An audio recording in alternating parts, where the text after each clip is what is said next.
मतलब हैरानी है, अगर एमएलए बिकेगा, एमएलए पैसे लेगा, बाड़ाबंदी कर रखी है, जो भेड़ बकरी है जो बाड़ाबंदी, फिर इनको कस्में खिलाई जाती है, लोटे में नमक डलवाया जाता है। इस चुनाव के अंदर भी बहुत बड़ा पैसे का खेल हुआ है। जितना सीनियर आदमी इस तरह के काम करेगा तो फिर दूसरे विधायक क्या करें? दूसरे भी तो वही काम करेंगे। जेजेपी वाले तेरी ख्याल में बिके नहीं होंगे? ये बिना पैसे वोट डाल के आए। कोई एक आदमी बिका हो तो मैं कहूँ, यहाँ तो सारे बिके हुए माल है। हरियाणा के अंदर राज्यसभा के चुनाव में अनेक दफा इस तरह के उतार चढ़ाव देखे, लेकिन जो पिछला राज्यसभा का चुनाव था उसके बाद लोगों का एमएलए के ऊपर से विश्वास उठा। पिछले चुनाव में जिस तरह से भूपेंद्र सिंह हुड्डा एंड पार्टी ने पेन बदल करके, शाही बदल करके जिस तरह से खेल किया, इस चुनाव में अब की बार उससे भी ज्यादा अविश्वास पैदा हो गया। की बात नहीं है कि एमएलए को रिजोर्ट में ले जाकर के बंद कर दिया जाता है। भेड़ बकरियां हैं। जिस पार्टी ने टिकट दिया, जिस पार्टी की वजह से जीत करके आया, अगर उसी पार्टी के नेताओं को अपने एमएलए पे भरोसा नहीं हो तो फिर आम जनता का क्या होगा, जिसने उनको चुन करके भेजा, जिन्होंने उनके ऊपर विश्वास किया। बड़ी हैरानी की बात है, पहले रिजोर्ट में ले जाकर के बंद किया जाता है और अकेले विपक्ष के नहीं, कांग्रेस के नहीं, वाले भी सारे के सारे सत्ता पक्ष के लोगों पे भी पार्टी को जो सत्ता में है उसको विश्वास नहीं है कि तुम्हारे एमएलए कोई खेल ना करे, तुम्हारे एमएलए कल को कोई हॉर्स ट्रेडिंग में बिक ना जाए। मतलब हैरानी है, अगर एमएलए बिकेगा, एमएलए पैसे लेगा तो फिर जिन्होंने एमएलए को बढ़ाया है वो लोग कहीं पे ये खड़े होकर के कैसे कहेंगे कि हमने इनको विधायक चुन करके भेजा था, ये हमारे भरोसे लायक लोग हैं।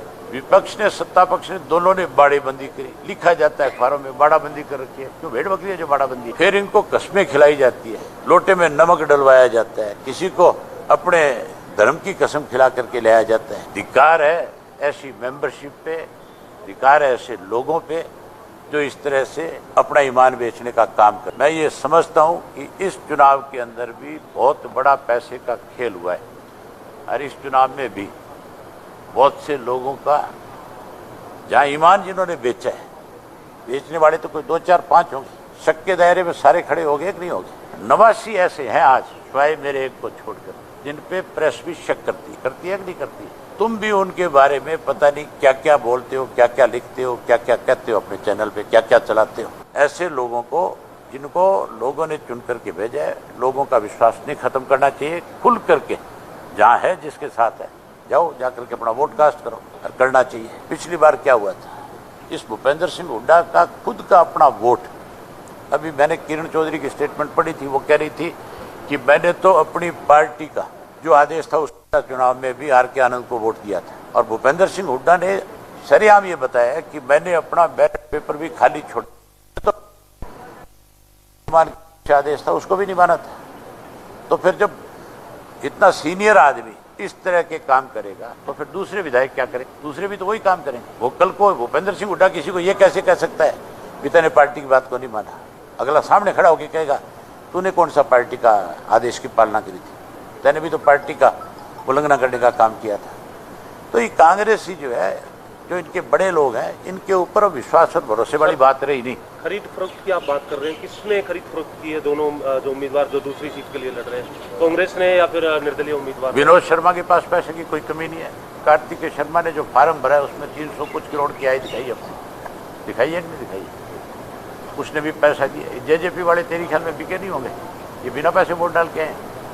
मैंने आरोप लगाया था अभी ये पैसों से बिक करके वोट डाल करके आए।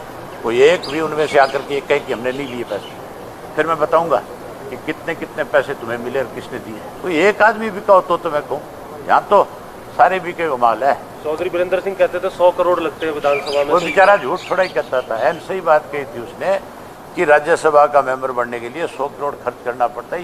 ये खेल हो नहीं रहा। किस तरह से लोग जो है, आज तुम लोग सारा दिन ये बात नहीं करते कि कौन कौन सा बिक गया, सारा दिन करते हो। अभी मुझे कल ही पत्रकार कह रहे थे कि कांग्रेस के 3 बिक गए, और तीनों के नाम रिजल्ट आने दे। अगर बिका हुआ माल होगा तो मैं बता दूंगा कौन कौन।